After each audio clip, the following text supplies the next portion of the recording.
The Tao of Self-Confidence, episode 328. Welcome to the Tao of Self-Confidence, where I share stories of amazing women who have discovered their inner journey to self-confidence. Visit our website at thetaoofselfconfidence.com. Your inner journey to self-confidence awaits. Well, hello friend. Welcome to the Tao of Self-Confidence, where I share stories of amazing women who have discovered their inner journey to self-confidence. I'm your host today, Sheena Yap Chan, and today I have an amazing lady on the show today. She is the editor for NBC Asian American, and I'm just really excited to have her on and share her story today. So without further ado, I'm going to introduce you to Traci Lee. Traci, how are you today? Maybe you can fill in a little bit more about yourself to our listeners. Thank you. My name is Traci. I define myself really as a writer, but I currently am a journalist, like you mentioned, the editor of NBC Asian America, and just an all-around content creator. I'm just always trying to make new things. Awesome. Well, thanks for sharing that. So, Traci, what's your cultural background? I'm Chinese American. I was born and raised here in California. I'm currently based in Los Angeles, but my parents were born in Hong Kong. Awesome. Well, thanks for sharing that. And Traci, what would be your favorite self-confidence quote? Favorite self-confidence quote. So the little bit of context for this is from Mindy Kaling. I think it was from either one of her books or maybe an interview she did. But she talks a lot about how there's a lot of people out there who are overly confident, but don't really have the work ethic to sort of back it up. And so she has this quote that says basically, work hard, know your shit, show your shit, and then feel entitled. Because there's some people who feel entitled before they actually have proven that they can do the work. But the first thing that should always be a part of your work ethic is just hard work. And that really helps inspire your confidence.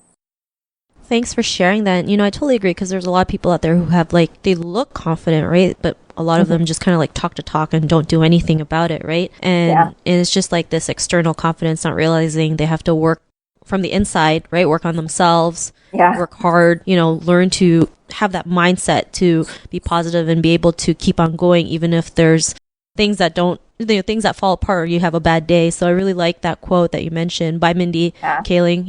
I used to love watching The Office because of her, because she was pretty funny. And on that line of what you're saying, I think that it's so easy to be overly confident, fake it till you make it. And sometimes that works. But I think honestly, if you want to have confidence, self-confidence, you really need to have something to back it up too. I totally agree. So thanks for sharing that. And Traci, what's your definition of self-confidence? I think my definition of self-confidence is it's about having faith in your ability to try things. And that means whether it's trying out an idea, a project, maybe a career, whatever it is, it's about knowing that you have the work ethic and the determination and the perseverance to give something a go, even if it doesn't exactly turn out the way that you thought it would. Because I think a lot of times we don't want to try things because we're not confident it will work out. But I think if we're confident in our ability to just try it out, to give our best, and we know that we can give our best, to me, that's self-confidence.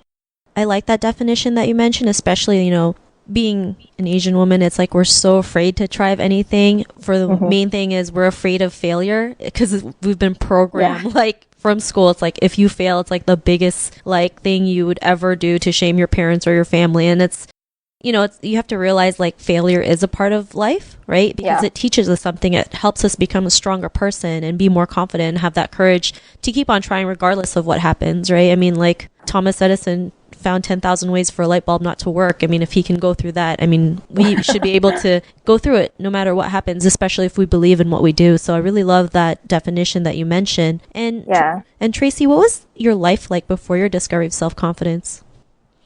I feel in so many ways, I'm still trying to figure out self-confidence, because I feel that it's always this work in progress. I will feel confident, super confident one day, and then the next day or whatever, because maybe my circumstances change or maybe something happens, I kind of lose that confidence. So I feel I'm always going back and forth between discovering new levels or new avenues of self-confidence. And I think in those in-between periods, when I'm not feeling super confident, I just try to remind myself, I talk to my family a lot, I'll talk to my friends, and I just try to remind myself that it's all a process and we're all kind of on that journey together. And I find a lot of inspiration from talking to other women, especially Asian American women, about the same struggles, because I think that we all kind of encounter that. Thanks for sharing that. And it's so true, right? Like a lot of women out there, especially Asian women, they feel like they're by themselves. They don't feel like they're the only ones who go through this, not realizing like everyone goes through this. And I mean, it was one of the reasons why I created this show, is to let people realize like we all go through it, but it's learning to overcome it that makes a huge difference. I mean, was there like a certain aha moment in your life when you realized like you can be the person that you are today, be more confident, and have that courage to try anything, no matter what the circumstances are?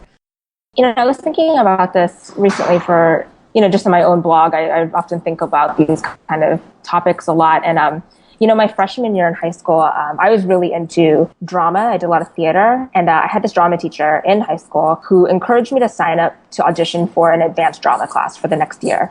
And she kept telling me, oh, you should sign up and you're so great. And to me, I thought that meant I had it in the bag, like, because this teacher who was determining who was going to be in the class kept telling me to do it. And she wasn't encouraging a lot of people to audition. So I kind of prepared a monologue. I went into the auditions and I totally bombed it. Like, I barely rehearsed it because I just went in really cocky and sort of thinking like, oh, I have this teacher's confidence in me and that's enough. And obviously it wasn't. I messed up the audition. I didn't make the class. And it was really one of those moments where I was like, oh, it's not enough for somebody else to have confidence in me if I can't back it up as well.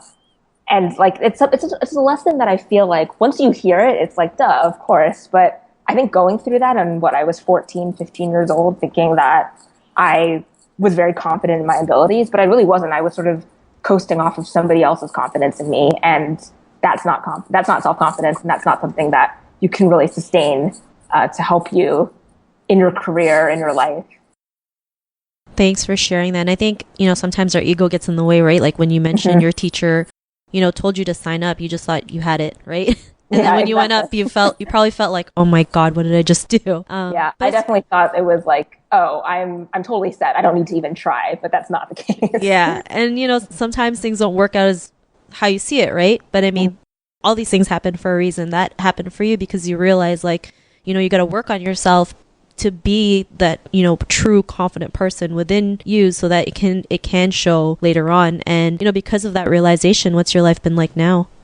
I think one of the things about realizing that and how it sort of helped me is I am constantly, like I said before, realizing that self-confidence is a continuing work in progress. Like I'm not confident one day and then set for life just because I have a little bit of confidence in me. I think that process of kind of failing and going through that is like, I realize I'm still flawed. I still need to work hard. Having confidence doesn't make that all go away. I just now have that knowledge of, how to find ways to regain that self-confidence and maintain it and, make sure that I don't fall into those traps of relying on other people to give me my self-worth, essentially. Thanks for sharing that. And it's great when we can learn from our mistakes and just learn to improve ourselves based on that. I mean, the past is there to teach us a lesson and to improve ourselves versus on always trying to dwell on it. Because I know we're all guilty of it. Well, I've been guilty of it for sure. And it's great when we can realize like, oh, that happened, but it doesn't have to happen again. We can always learn from it and just move on. So thanks for sharing that. And Traci, to the woman who's listening to your episode, she may be in her own journey of self-confidence. What would be that one tip you would give to her? I would say make sure you definitely have a support system.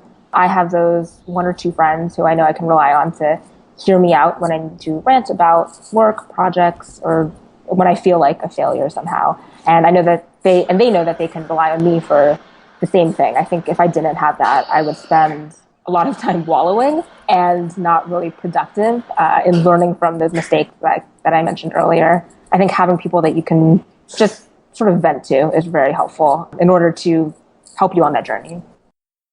Thanks for sharing that. It's a great tip. I mean, I believe in having a support system. I also have, 2 or 3 girlfriends that I talk to about anything. It doesn't always have to be business. It can be like, I'm having a bad day. I feel like eating ice cream, and that's okay, right? A lot of us feel bad because we do that, but really it's fine, right? Sometimes it's healthy. It's very healthy. Yeah. You got to let that go so that, new energy can come in. You can feel better. So great tip that you mentioned. And if our listeners wanted to get to know a little bit more about you and what you do or check out your blog, is there any links or social media profiles we can connect with?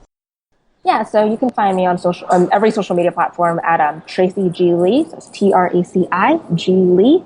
which is my first, middle initial, and last name. That's Facebook, Twitter, Instagram, Snapchat, and any platform. My blog is ctracywright.com. Awesome. Well, thanks for sharing that. And to our listeners, if you want to connect with Traci, you can also head on over to the taoofselfconfidence.com and search for Traci's name. Her show notes will pop up along with everything else we talked about. And I just want to thank Traci for taking the time to share her story and tips with us on self-confidence. So thank you so much. Thank you, Sheena. Not a problem. It was an honor having you on the show. And to our listeners, be on the lookout for another new episode of another amazing woman's journey to self-confidence. And we'll talk to you soon. Bye for now. Thank you for tuning in to another amazing episode of The Tao of Self-Confidence. Get your free audiobook by visiting our website at thetaoofselfconfidence.com. Your inner journey to self-confidence awaits.